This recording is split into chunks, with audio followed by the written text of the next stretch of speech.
গ্রামের ১৬ আনার টাকা পার্টি ফান্ডে দিতে নারাজ। অন্যায়ের প্রতিবাদী হওয়ায় এবার দুর্গাপুরের দেবশালা অঞ্চলের কাকরা গ্রামের তৃণমূল বুথ সভাপতির আত্মীয়দের উপর চড়াও দুষ্কৃতীরা। অভিযোগ, এরা তৃণমূলই করে। আক্রান্ত তৃণমূল বুথ সভাপতির দুই ভাইপো এবং বেয়াই, বাদ গেল না গর্ভবতী মহিলাও। গুরুতর জখম ৩ জনকে ভর্তি করা হলো হাসপাতালে। পুলিশ মোতায়েন গ্রামে। গোষ্ঠীদ্বন্দ্ব মানতে নারাজ তৃণমূল নেতৃত্ব। অন্যদিকে সুর চড়ালো বিজেপি। ফের তৃণমূল বনাম তৃণমূল। এবার গ্রামের ১৬ আনা উৎসবের টাকা পার্টি ফান্ডে দিতে হবে, এই দাবিকে সামনে রেখে তৃণমূলের দুই গোষ্ঠীর মধ্যে বিবাদ থেকে হাতাহাতি। মাথা ফাটলো ৩ জনের। আক্রান্ত কাকরা অঞ্চল তৃণমূল বুথ সভাপতি শেখ আনারুলের মেয়ে ও তার পরিবারের সদস্যরা। আর আক্রান্ত হতে হলো সেই তৃণমূল কর্মীদের হাতেই, এমনটাই অভিযোগ। দুর্গাপুর মহকুমা হাসপাতালে ভর্তি করা হয় তাদের। অশান্তির জেরে কার্যত পুরুষ শূন্য এলাকা। তাণ্ডবের হাত থেকে বাদ যায়নি তৃণমূল বুথ সভাপতি শেখ আনারুল শেখের পরিবারের গর্ভবতী মহিলাও। চাপা উত্তেজনা থাকায় পুলিশ মোতায়েন রয়েছে বুদবুদের কাকরা গ্রামে। দিন তিনেক আগেই অশান্তির সূত্রপাত। সেইবার কোনো ক্রমে ঝামেলা সামলে নেয় স্থানীয় নেতৃত্ব, কিন্তু গতকাল পরিস্থিতি আরো ভয়াবহ হয়ে ওঠে। অভিযোগ, স্থানীয় তৃণমূল কর্মীদের একাংশ আচমকাই কাকরা অঞ্চলে তৃণমূল বুথ সভাপতি শেখ আনারুলের আত্মীয়ের উপর চড়াও হয়। আটকাতে গেলে বাকিদেরও ব্যাপক মারধর করা হয়। এরা সম্পর্কে তৃণমূল বুথ সভাপতি শেখ আনারুলের দুই ভাইপো এবং বেয়াই। ৩ জনকেই প্রথমে পানাগড় স্বাস্থ্যকেন্দ্রে, পরে দুর্গাপুর মহকুমা হাসপাতালে ভর্তি করা হয়। শেখ আনারুলের এক ভাইপোর অবস্থা অত্যন্ত খারাপ বলেই জানা গেছে। বাবা ওদের চুরির প্রতিবাদ করত, আর সেই রাগ থেকেই এই অশান্তি বলে দাবি শেখ আনারুলের মেয়ের। তৃণমূল বুথ সভাপতির আত্মীয়দের প্রাণ নাশের হুমকিও দেয়া হয়েছে, এমনটাই অভিযোগ। কিন্তু কেন ১৬ আনার উৎসবের টাকা পার্টি ফান্ডে দিতে হবে, প্রশ্ন তৃণমূল নেতা শেখ আনারুলের স্ত্রীর। গোটা গ্রাম শাসকের এই গোষ্ঠীদ্বন্দ্বের জেরে থমথমে। তারাও তৃণমূল করে, আর যারা মেরেছে তারাও তৃণমূল। তবে কেন এই আক্রমণ? ক্ষোভে ফুঁসছে তৃণমূল বুথ সভাপতির পরিবার। সামনেই বিধানসভা নির্বাচন, আর তার মধ্যেই দলের এই গোষ্ঠীদ্বন্দ্বের জেরে চাপা উত্তেজনা রয়েছে বুদবুদের দেবশালার কাকরা গ্রামে। গ্রামে রয়েছে পুলিশ মোতায়েন। অন্যদিকে গোষ্ঠীদ্বন্দ্বের কথা উড়িয়ে দিয়েছে অঞ্চলের তৃণমূল নেতৃত্ব। তবুও সুর চড়িয়েছে বিজেপি নেতৃত্বরা। এখনো থমথমে বুদবুদের দেবশালা অঞ্চলের কাকরা গ্রাম। ব্যুরো রিপোর্ট, সোজা কথা নিউজ।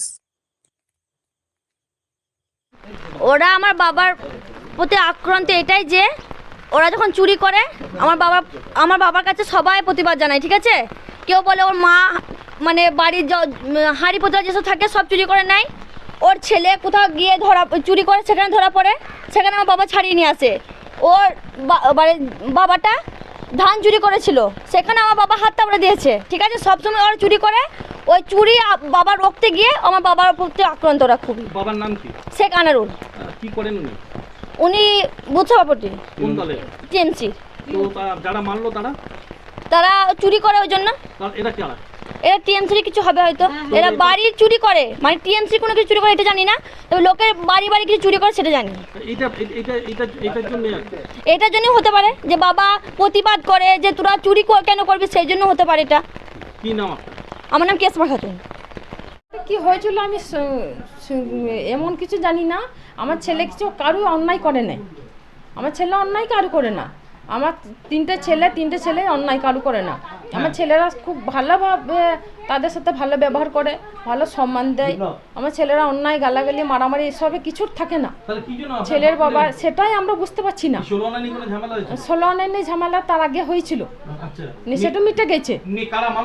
মাল্লা তো আমার শাশুড়ির ভাই, তারপরে আমার শাশুড়ির ওই ভাইপো। হ্যাঁ, ওরা পার্টি করে। ওরা তৃণমূল পার্টি করে। আমরা পার্টি করি না, আমরা কোনো পার্টি করি না। হ্যাঁ, আমরা ঘরের লোক, আমরা পার্টি করি না। আতঙ্ক, খুব আতঙ্কে আছি আমরা অনেক আতঙ্কে আছি। ছেলের অবস্থা খুবই ভালো নাই, একদম ভালো নাই। লাঠি দিয়ে মেরেছে, হ্যাঁ হঠাৎ করে। আমার ছেলে মাথাটা তো নেয় একবারই। আমার বাবাকেও মেরেছে। আমার বাবা বীরভূম থেকে দেখতে এসছে, আমার মা বাবা আমার বাবাকে মেরেছে, বাবার মাথাটা ফাটিয়ে দিয়েছে, আমার বাবা অজ্ঞান হয়ে পড়ে গেছিলো। আমার ছেলেও আমার সামনে আমার ছেলেকে মারলো, আমি কিছু করতে পারি নাই। এরাই মারলো তৃণমূলের? হ্যাঁ, এরা তৃণমূলের ছেলেরা মেরেছে, আমার সামনে কি মেরেছে। নাম আপনার? আমার নাম হালিমা বেগম। আর ছেলের নাম? ছেলের নাম জসিমউদ্দিন শেখ। বয়স কত? বয়স 25 বছর। কী হয়েছিল আমি জানি না অতটা।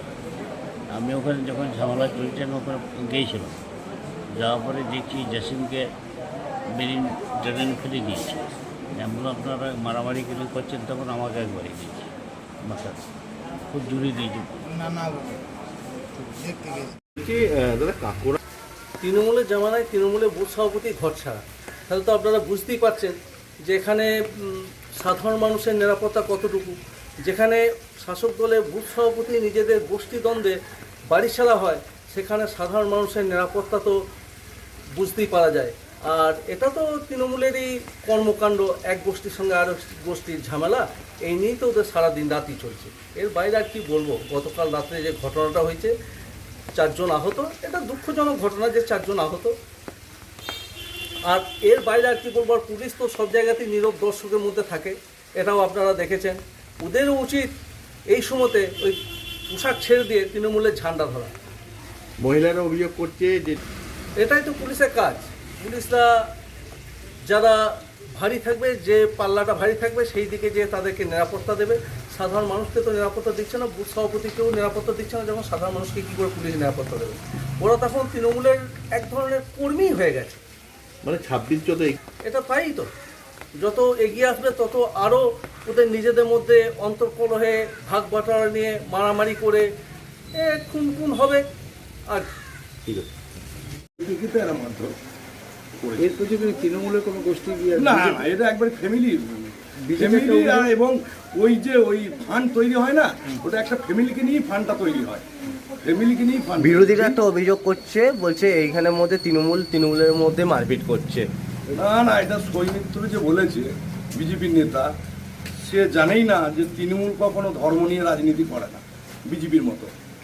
আর একটা বিরোধীদের তরফে অভিযোগ করা হচ্ছে যে যেখানে শাসক দলের নেতাদের নিরাপত্তা নেই, সেখানে সাধারণ মানুষকে কি নিরাপত্তা থাকে? শাসক দলের নিরাপত্তা এখানে কোনো বিষয় নেই। ভাইয়ে ভাইয়ে জমি জায়গা, আসবাবপত্র বা কোনো জিনিস নিয়ে বা কোনো টাকা পয়সা নিয়ে ঝামেলা হতেই পারে।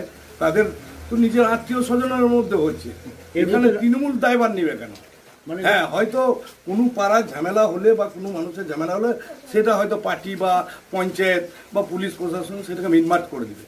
তার জন্যে আমাদের তৃণমূল দায়ী নয়। এটার সাথে তৃণমূলের কোনো সম্পর্ক না, এখানে তৃণমূলের কোনো সম্পর্ক নাই। এখানে তৃণমূল নিয়ে বা কোনো রাজনৈতিক নিয়ে কোনো ঝামেলা ওখানে হয়। আপনার নাম? পারিবারিক পুরোটাই পারিবারিক। ওই যে 45 জনের ফান্ড, ওই 45টা বাড়ি, ওরা এক ফ্যামিলির লোক, সেই ফান্ড নিয়ে ওদের বিতর্ক। আপনার নামও পরিচয়? আমার নাম হচ্ছে রুহুল আজম মোল্লা, আমি দেবসালা অঞ্চলের অঞ্চল প্রেসিডেন্ট।